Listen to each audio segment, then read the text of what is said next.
ভোলা এক এখন পর্যন্ত আমরা মনে করি শান্ত আছে। আমি সাধুবাদ জানাই সকলকে যাদের অবদানে ভোলা এখন পর্যন্ত শান্ত আছে।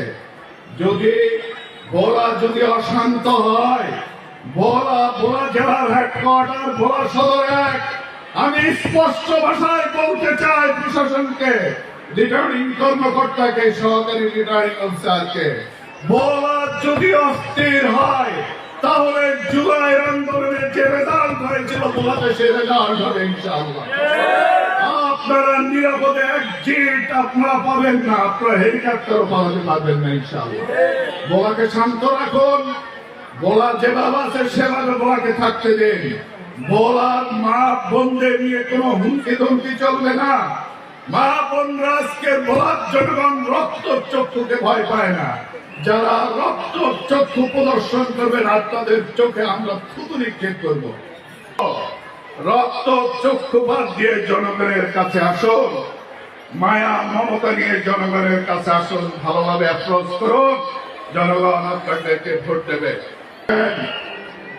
উগ্র কথাবার্তা বলবেন, মা বোনদেরকে অপমান করবেন, অশ্লীল কথা বলবেন, এটা ভোলাতে হতে দেওয়া হবে না ইনশাআল্লাহ। সুতরাং আমি সকলকে ধন্যবাদ জানাচ্ছি যারা মা বোনরা এতক্ষণ পর্যন্ত কষ্ট করে এখানে উপস্থিত আছেন। নাও করে তাহলে সন্তানকে যদি দেখে মানুষের মতো মানুষ হয়েছে, মা বাবার চোখ জুড়িয়ে যায়। সুতরাং এই সন্তানদেরকে ভালোভাবে লেখাপড়া করার জন্য, একজন শিক্ষিত সুশিক্ষিত নাগরিক তৈরি করার জন্য, একজন ভদ্র মার্জিত নাগরিক দরকার ইনশাআল্লাহ। জামাত ইসলামের দাঁড়িপাল্লা সরকার করবে ইনশাআল্লাহ। আমি সর্বশেষ যে কথা বলতে চাই আপনাদেরকে, আপনারা অনেকক্ষণ পর্যন্ত কষ্ট করে এখানে বসা আছেন। আমি কবি নজরুল ইসলামের একটা কথা বলে আমি আপনাদেরকে সচেতন করতে চাই যে কোন কালে জয়ী আন্দোলনের মাঠে নেমেছে। আমি আর একটি কথা বলতে চাই প্রশাসনকে সম্মানের সাথে বলতে চাই, রিটার্নিং অফিসারকে সম্মানের সাথে বলতে চাই।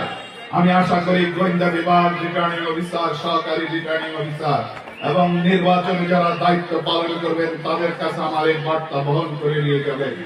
আমি বলতে চাই ভোলাকে, আমি যেহেতু জেলার নায়েবে আমি শুধু এক আসন নিয়ে আমি চিন্তা করি না।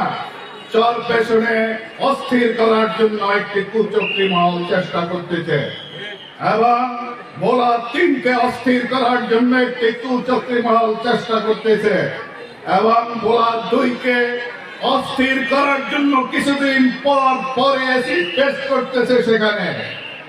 এবং একদিন আসবে গণজোয়ারে তাদের সমস্ত চক্রান্ত ভেসে যাবে। আপনারা এখন পর্যন্ত কোন কার্যকরী ভূমিকা সেখানে রাখেন নাই। আমরা মামলা দিয়েছি, আপনারা গ্রেফতার করেন নাই। আমরা অভিযোগ দিয়েছি, আপনারা অভিযোগ আমলে আনেন নাই। বক্তব্য 10 দলীয় ঐক্যজোটের বক্তব্য সুন্দরভাবে মানুষের কাছে বলবেন। তারা যদি জামাত ইসলামী দলকে যোগকে ভোট যদি আগামীতে ক্ষমতা আসে আলহামদুলিল্লাহ, যদি না আসে, কেউ যদি নির্বাচিত হয় দেশের স্বার্থে, দেশকে দাবেদার মুক্ত করার স্বার্থে, বাংলাদেশ জামাত ইসলামী স্বাধীনতার পর থেকে পর্যন্ত যেভাবে সুশৃঙ্খল শান্তিপূর্ণ ভূমিকা পালন করছে, আমরা সেই শান্তিপূর্ণ ভূমিকা পালন করব।